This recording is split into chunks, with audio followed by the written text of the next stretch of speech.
Hi, thanks for joining me. One of the key questions we get when it comes to spousal sponsorship applications is about the marriage ceremony. How big should my wedding be? How many people should I invite? Who should I invite? Etc. I always tell my clients, don't do it for immigration purposes. Do what you want to do. Do what you would have done if immigration was not involved. That's the most genuine answer, and that's the most genuine application you can submit. It's not about how big your wedding was or obviously who was in the wedding matters, because most of the times when a wedding is genuine, you invite the people that matter most to you. Your parents, your grandparents, your siblings, your best friend, etc. When a marriage is not genuine, usually you invite maybe one or two or three friends and take some pictures and then submit that to the immigration officer. Again, it's important that you understand that the size of the wedding is not important. It's the explanation you give to the officer if the wedding was small, why it was small. So for example, if your wedding is conducted overseas and your parents were not able to go to the wedding, you should provide a reason why. Now, a lot of times I get the answer of, well, they were busy with work. I know from personal experience that if I have a wedding, my parents are going to be there wherever in the world that wedding is conducted. So it's important that the explanation to the officer makes sense.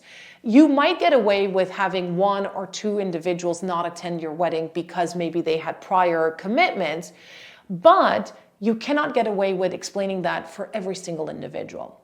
So who is in your wedding is important. The size of the wedding is not. The other thing that's very important is that you do follow your traditional cultural ways of doing marriage. So in many cultures, there are several ceremonies that are conducted. There's the reception, but also, for example, for Muslims, there's the nikah. For Indians, sometimes it's the rukhsati, etc. So making sure that you do those or attempt to do those rituals to the best of your ability is important for the officers to see. If you cannot do it, then you have to explain why that was not conducted. And that why has to be reasonable. It cannot be, oh, you know what, we were busy. Well, that officer might not accept that explanation, and most likely you're going to have a procedural fairness letter coming your way. So who attends your wedding is important.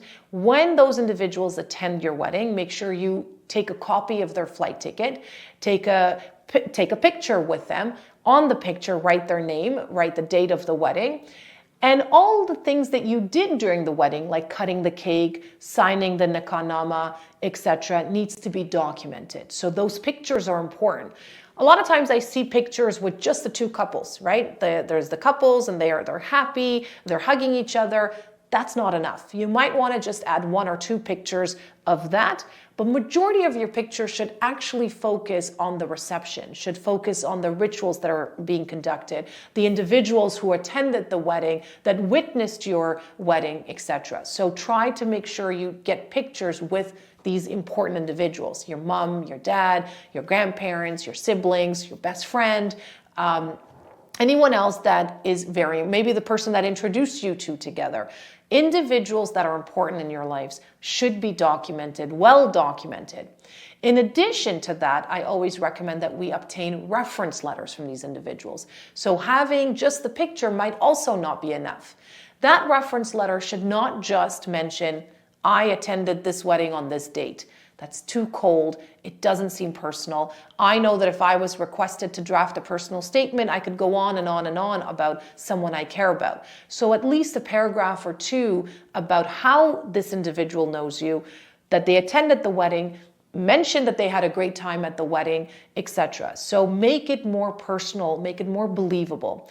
In those reference letters, make sure you include the contact information of that individual, not just a phone number, but an email address, their home address, etc. Lastly, include a piece of ID document of that individual, because I can say Stacy Smith and put a number and an email address, again, to puzzle it together, put the ID document, if at all possible. Is it mandatory? No. But you want to eliminate as many questions from the officer's perspective as possible. Should you do that, your application will be expedited in that manner. There'll be less questions for the officer. It's most likely that the officer is going to lean towards a positive decision much faster than if he or she has more questions. Well, who is this individual that attended? What's your relationship? What's their ID documents? How can I contact that person, etc. Don't be afraid. A lot of times these officers do not call your employers or your family members or anybody, but the ability to be able to do that is what's important. Most of my clients that I've spoken to confirm that none of their references or employers were ever contacted, but the officer should have the ability to confirm the information that you've provided. So again, going back to the wedding ceremony, be genuine. Do it the way you want to do it, or the way you and your partner want to do it. It could be small, it could be big, it could be at City Hall, it doesn't matter. But you have to explain why you chose that type of reception, why these people came, why these individuals did not come, and make sure you be thorough about it and get a personal statement from them as well to explain that they feel sorry that they missed your wedding, for example, and a piece of ID to confirm that they are who they say they are. If you have any questions about this, feel free to call me. Thank you, and until next time.